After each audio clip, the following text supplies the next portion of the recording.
خیر امی اور آپ صلی اللہ علیہ وسلم ایک طرف ہو گئے، صحابہ کرام یہیں تک تھا نا. تو اس کے بعد اب وہ رشٹ کیا، چلو جی اب چلنے دیں. اب اٹھے اتنے میں ہم وہاں جب بیٹھے تھے، ابھی نکلنے سے پہلے بیٹھے تھے، تو امی کہنے لگی ماں کو جناب جی میرا ہار نہیں گلے میں. اور بیویوں کو لے کر دیا کرو بھی. تو کہنے لگی کہ گلے میں ہار نہیں ہے، ہار گم ہو گیا میرا. کدھر گیا پتہ نہیں. آپ نے فرمایا اپنی ماں کے ہار ڈھونڈو بھائی، شریعتوں کا کام ہے نا. تو پھر شریعت اپنی امی کا ہار ڈھونڈنے لگے، ڈھونڈ ڈھونڈ کے تھک کے کہیں نہیں. باپ بھی امی کا، سیدنا ابو بکر صدیق کائنات کا افضل ترین انسان، وہ بھی اپنی بیٹی کا ہار ڈھونڈ رہا ہے کہاں ہے. ڈھونڈ ڈھونڈ کے تھک گئے. اسی تلاش کے اندر وقت زیادہ گزر گیا تو نماز کا وقت بیچ میں آ گیا. اور جہاں پڑاؤ ڈالا ہوا پانی بالکل نہیں، پانی. اب کیا کریں؟ جس کے پاس کچھ گنجائش کا ہے تو پینے کا، وضو کے لیے ہے نہیں کیونکہ جانا پڑے گا اور اتنی تاخیر زیادہ ہو گئی ہے. تو اب کیا کریں؟ سارے پریشان. حضرت ابو بکر صدیق غصے میں تھے، آئے اور امی عائشہ کو ایک موقع ٹکا دیا. سارا تیرا کام ہے، ہر جگہ تو ہی پریشان کرتی ہے، اب تیری وجہ سے یہاں رک گئے ہم کہیں آگے چلے جاتے ہیں. اب نمازوں کا مسئلہ ہے.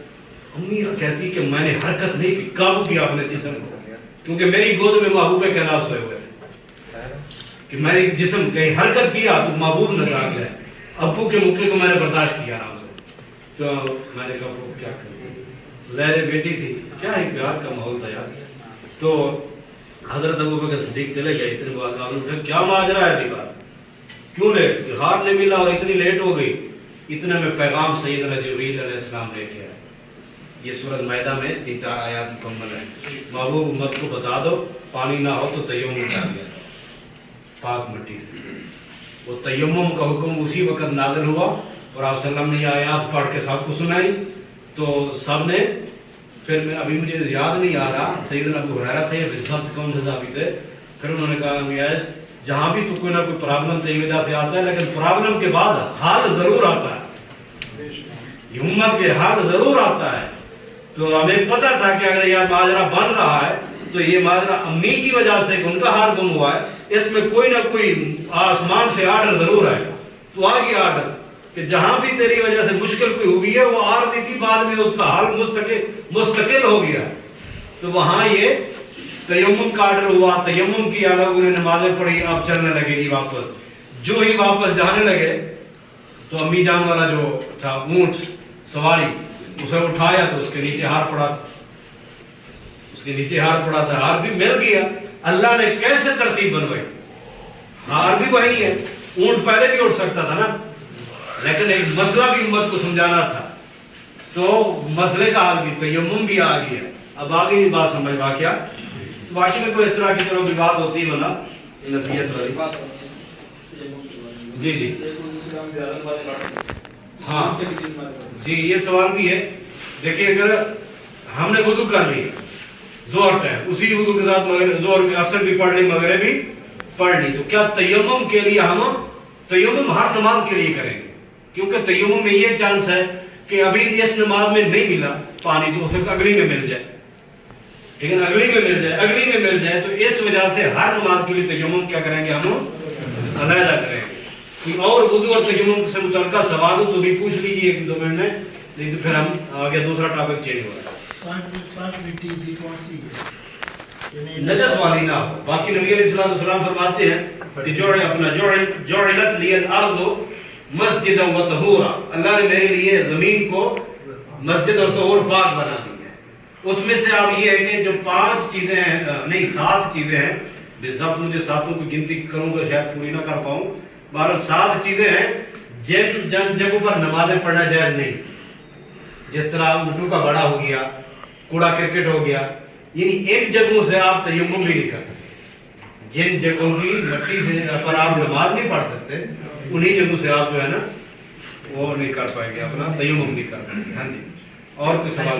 لاش کے لیے جو لاش جل جاتے ہیں اس کے لیے کیا مسئلہ ہے؟ کیا جل جاتے ہیں؟ باڈی جو جل کے جو ڈیڈ کر جاتا ہے اس کے لیے کیا ہے؟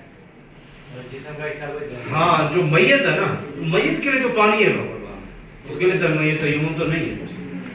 جو पानी बाद पूरे जिस्म पे आती है। तयम्मुम करते हैं तो क्या मट्टी का लगना जरूरी होता है? नहीं भी तो एक शक जैसे ये टेबल पर मट्टी पड़ी जाती है इसके साथ रख सकते हैं। बिल्कुल कर सकते हैं। अभी तो आपको हर दुकान पे मिलेगी। आप दारुसलाम मकतबे में चले जाएंगे, आपको 20 रियाल की मट्टी देते हैं पैक शुदा। सफर में बंदा साथ ले जाता है मट्टी, यानी तो यमम की मट्टी आपको हर यानी से रियाद में हर दुकान पे आपको इस तरह की जो तिजारती दुकानें मिल सकती है। तो अब मसलन वालिद है, वालदा है, नाना नानी, दादा दादी, कोई भी बुजुर्ग है, आप एक ईंट कच्ची मट्टी के उसके साथ रख सकते हैं, वो उसी से तयम्मुम करता रहेगा। होगी क्लियर बात? और कोई आगे चले? फातिहा, कुरान के साथ अपनी जिंदगी गुजारने के आदाब और खुसूसन सूरत फातिहा के साथ इंसान का क्या मामला होना चाहिए, तो इसके बारे में पहली जो बातें अर्ज करना चाह रहा है वो कह रहे हैं जी कुरान का माना बताया जाए। ठीक है जी, बता देते हैं अल्लाह की तौफीक से। चलो पहले बता दो, फिर ये ना वो उस बाकी की तरह फिर ये भी यहाँ रह जाए। कुरान का माना क्या है आप बताएं जी? जिन्होंने नहीं सुना वो भी सुन लें कि बार बार पढ़ी जाने वाली, कसरत से कुरान यानी ज्यादा पढ़ी जाने वाली किताब। दुनिया कायनात में ये वो वाहिद किताब है जो सबसे ज्यादा पढ़ी जाती है। ये अभी मैं रूम से ऊपर आ रहा था, अभी मुझे मैसेज आया एक साथी का, 2 दिन पहले उसका मैसेज है कि बेटी हाफिज कुरान बनी, बेटी हाफिज कुरान। अभी अभी उसका मैसेज आया, क्योंकि मैंने उसके मैसेज का रिप्लाई आज दिया। मैंने उसे अल्लाह की तौफीक से कुछ दुआएं दी, तो कहते दुआओं के बाद और खुशखबरी सुनो। अभी अभी आज कहते मेरी बेगम ने हिफ्ज कुरान मुकम्मल किया, हिफ्ज आज उसने, माँ ने आज कुरान हिफ्ज मुकम्मल किया, वो भी मस्जिद नबी। तो इन बेटी और उससे पहले 2 बेटे उसके दोनों बेटों की तकरीब में दर्स अल्लाह की तौफीक से दर्स दिया है। बेटे भी हाफिज बन गए, बेटी भी परसों बनी है, माँ आज हाफिज बन गई। तो ऐसा होना चाहिए। कहते हैं जी बच्चे कुरान पढ़ के क्या करेंगे? और जी उनको मास्टर कराओ, इंग्लिश पढ़ाओ, ट्यूशन पढ़ाएंगी, घर में एकेडमी लगाएंगे। भाई कम से कम कुरान के मुताबिक जिंदगी गुजर जाए तो ये जन्नत। अल्लाह ने रिज़्क़ लिखा है, अल्लाह किया है, वो देगा। बाहर कुरान का माना समझ आ गया। हर मुसलमान पर लाजिम है कि वो कुरान की तरफ तवज्जो करे और इसी तरह ज्यादा हसनात ले, और कुरान की पढ़ाई के वक्त इंसान खामोशी से सुने, और इसी तरह जब कुरान शुरू करने लगे तो उसके पहले औज़ुबिल्लाह इस्तिआज़ा जो है ना वो भी लाजमी पढ़े, और यक़रा सूरतुल फातिहा की क़िराअतन सहीहा, कम अज़ कम सूरत फातिहा की क़िराअत, तलफ़्फ़ुज़ और अदायगी जो है ये सही होनी चाहिए, क्योंकि हर नमाज की हर रकात में इसको पढ़ना होता है। तो इसलिए सूरत फातिहा अगर सही नहीं पढ़ेगी तो फिर इंसान की नमाज सही नहीं होगी। बल्कि इमाम शेख इब्न बाज़ रहमहुल्लाह का तो फतवा मौजूद है कि जो इमाम अल्हम्दुलिल्लाह रब्बिल आलमीन को अल्हम्दु हा को अल्हम्दु पढ़ता है, 2 आंखों वाली अल्हम्दुलिल्लाह रब्बिल आलमीन पढ़ता है, ऐसे इमाम के पीछे नमाज जायज भी नहीं है, वो इमामत के काबिल नहीं है, और उसके पीछे नमाज ही जायज नहीं है। क्योंकि यहाँ लफ्ज हा का माना अल्हम्द, हम्द का माना और है तारीफ। अगर हम्द कहोगे तो हम्द ये हा दूसरी 2 आंखों वाली बन जाएगी, तो उसका माना और है। जब मानवी गलती हो जाए तो वो गलती छोटी गलती नहीं होती, वो छोटी गलती। अब आपने कल ही सुना या परसों सुना, पिछले दर्स से पिछले में जबर ही चेंज हुई ना, एक पहुंच गए ना इशारत में, जबर ही चेंज हुई तो माने कितने बदल गए। तो इसलिए जबर ऊपर है नीचे है, माना चेंज हो जाता है। भी अज़ाबुन अलीम, अलीम कह दिया माना और है, अज़ाबुन अज़ीम यहां भी आइन है, अज़ीम कहेंगे इसका माना बड़ा। अगर आप आइन यहां हलक से नहीं निकालेंगे, अलीम कह देंगे तो यहां अलमनाक दर्दनाक माना चेंज है, नौइयत चेंज है बार। तो इसलिए अल्लाह आप सबसे राजी हो। अल्लाह ताला कुरान मजीद में इरशाद फरमाते हैं कि इज़ा तुलियत अलैहिम आयातुहु ज़ादतहुम ईमाना, मेरे बंदे हो जिन पर मेरी कुरान की आयात तिलावत की जाए तो उनका ईमान क्या हो जाता है?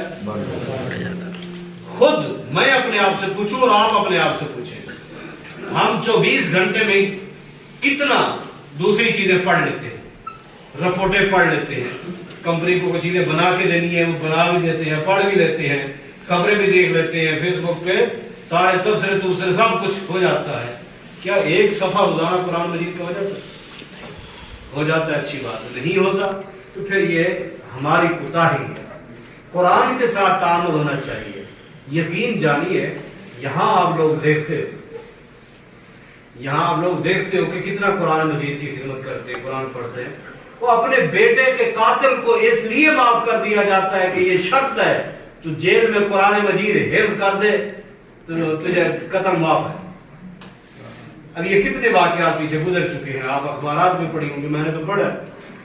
बेटे के कातिल को माफ कर दिया, बेटे ने बाप के कातिल को इस बुनियाद पे माफ कर दिया कि कुरान हिफ्ज कर दे।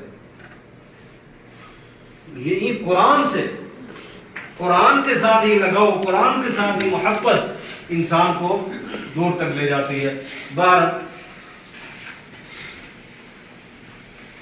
कुरान एक ऐसी चीज है जो एक अल्लाह ताला का कलाम भी है। इसको लाने वाला जिब्रील अलैहिस्सलाम है और नबी अलैहिस्सलाम पे उतरा है, तो इसके तिलावत के साथ इबादत होती है और इंसान को इसके साथ हमेशा टच होना चाहिए। देखिए, कुरान के साथ जो भी जितना भी जुड़ा, अल्लाह ने उसे एजाज और इनाम जरूर दिए। मैं एक मिसाल देता हूं।